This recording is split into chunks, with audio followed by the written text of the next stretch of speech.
Alright guys, so I almost have it all installed, but if you look under or in there, I still have the rear diff cover off,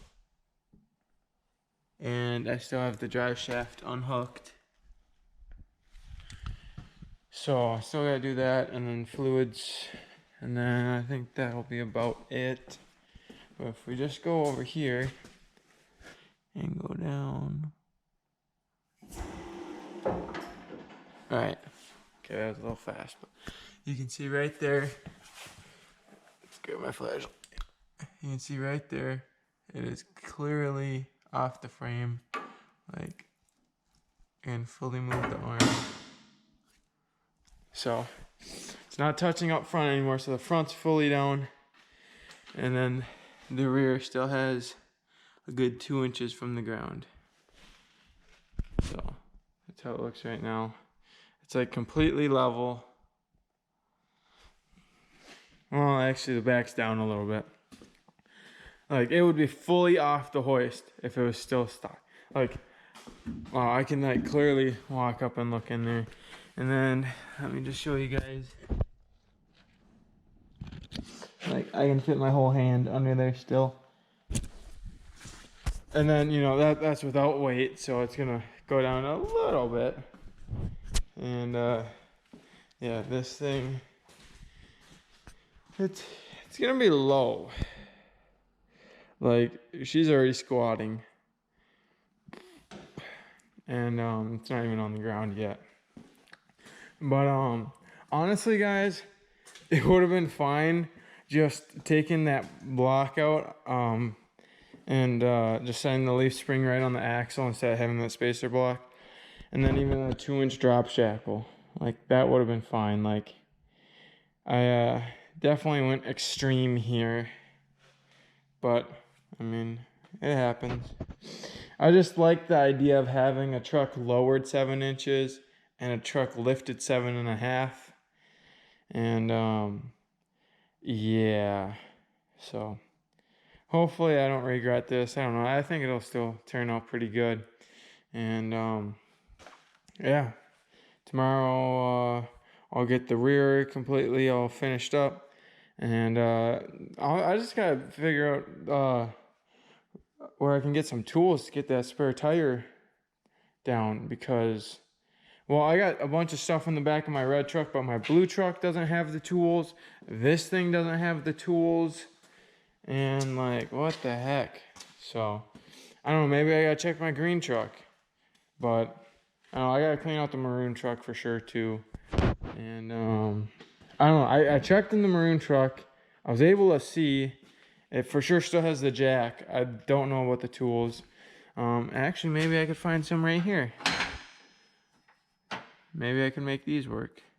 I think those are the right tools. I don't know, I'll have to look. But yeah, this thing is gonna be low, so can't wait to finish the rear tomorrow, and then hopefully able to start on the front.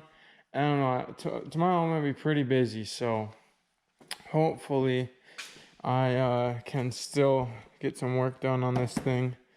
But today I went ahead and ordered some headlights for it, some tail lights, just new fog lights, because those are getting all faded and bad, which I didn't even realize I ordered them before then.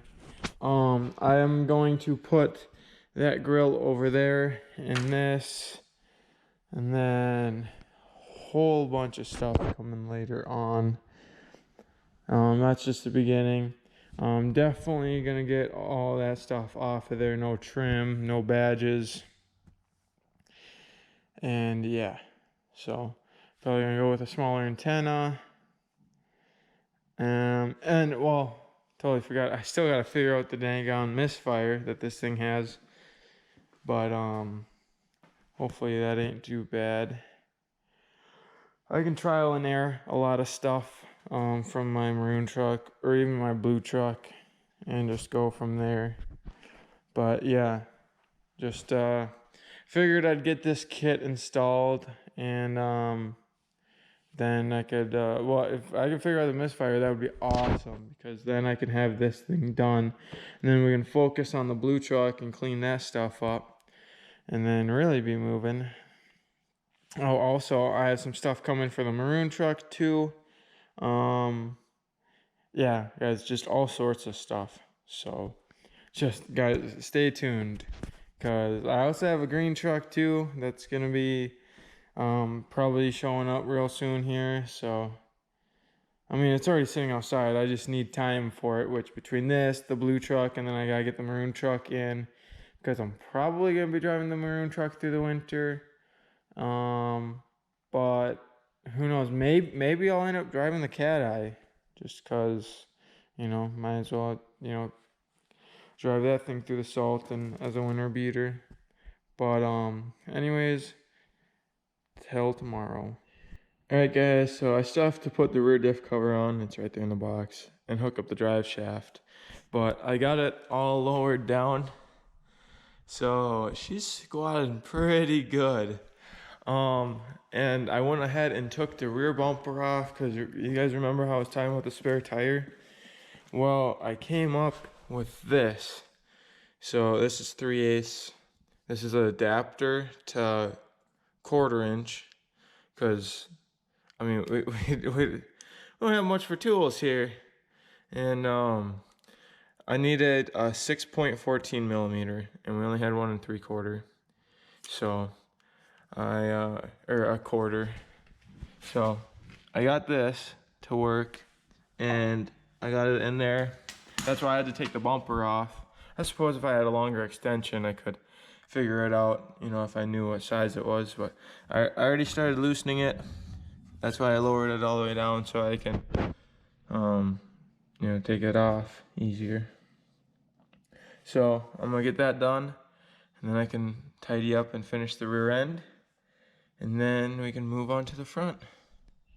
All right, guys, so here it is. Guys, don't be hating. I'm still doing the front. Don't worry, I'm not leaving it like this. I'm not gonna be one of those guys, but I got the spare tire off, because, you guys saw that it was pretty low to the ground, like it was like down to here. And I got the drive shaft hooked up. Now I just gotta put the rear diff cover on, as you guys can see right in there. Give you guys a little bit of light. So now I got plenty of room to get the rear diff cover on it. And then I'll just have to bleed the brakes, because I had the lines off for taking the drum assembly off and moving the axle. And then put some gear oil in it, which I got some gear lube right there. And then the rear will be done. But I'm gonna move on to the front right after. So I'm gonna put the cover on and then let it sit, because my silicone's gonna have to dry so that it seals. So I'll put the cover on and then move on to the front, and then fill it up later. And then I'll do the brakes later too. But guys, I gotta get this front lowered, because this is not the move. I mean, if you want your truck to look like that, do what you want. Don't let other people try and tell you what to do. But it's time to lower the front of this thing too, and get her sitting real low. All right, guys, I totally almost forgot. I'm gonna make sure I get my transmission spacer in there right now, and it looks like I'm gonna need longer bolts, but I definitely don't want to forget that, especially now that I got my drive shaft bolted up. Well, honestly, I don't, because of the pitch, I guess, but like it doesn't seem that bad. But I mean, since they say to do it, I'm gonna do it, because I don't want like my seal going bad or anything like that. So I'm just gonna get that spacer put in there. Hopefully they give you the bolts to go in there and everything. So let's get that done, and then get the cover on and start tearing apart the front end. All right, guys, so I just used the screw jack over there and held up the front of the transmission right through here, right behind the pan. And I put the new bolts that came with it in there. You can see the spacer plate. And so it's all shimmed up. And, I'm actually okay with it, because, it's more likely, it's looking more doable to do the transmission pan. If that has to get serviced, which I might end up, actually service it at some point. But who knows how long this transmission's gonna last with the plans I have for it, so might just get a built transmission put in it at some point anyways. And looks like my weld's still holding up from when I did the lifter. Which no, this converter is not hollowed out. I know it looks really suspicious with that there, but I did that because they put that oxygen sensor right in the way of that nut, or they used to. I kind of changed it a little bit when I put it back on, which helped for the second time having it apart, but it's all good. And I got plenty of space right there. That's never gonna hit. And everything is good. Exhaust wise. See, I swear when I was lifting this up, it was like lifting up the motor too. I swear my exhaust got higher. Which, you know, at some point it's gonna get a full custom exhaust on it eventually, but guys, I'm not gonna be keeping it stock. I got 2 exhaust options. Actually, I think I showed you guys. It's a diesel kit out there that was off is for a gasser, which we'll see if it actually clears. And then I got the what is it? A muffler with some pipe that I'll make work in there. So we'll just see what we come up with after the front's all done. But now I just got to put my rear diff cover on, and then while that's getting set up, we can start taking apart the front. So I'll just get on that now and just get her done. All right, guys, so as you can see now, there are no more bolts on the ground, and as you just saw in the corner, I got the rear diff cover on there. Went with the brand new one. It's not chrome, but it's, you know, that like polished aluminum look.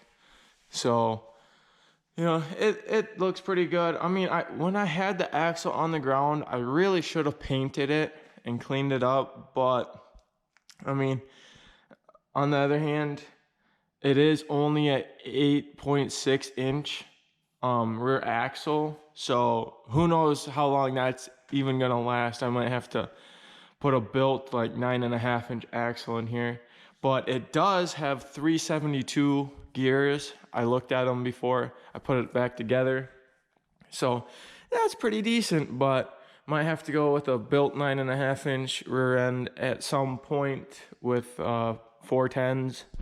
We'll just see what happens. Same with the transmission. I don't know how long that's gonna last, but honestly, at the same time, I don't know how much power this is gonna end up with yet either.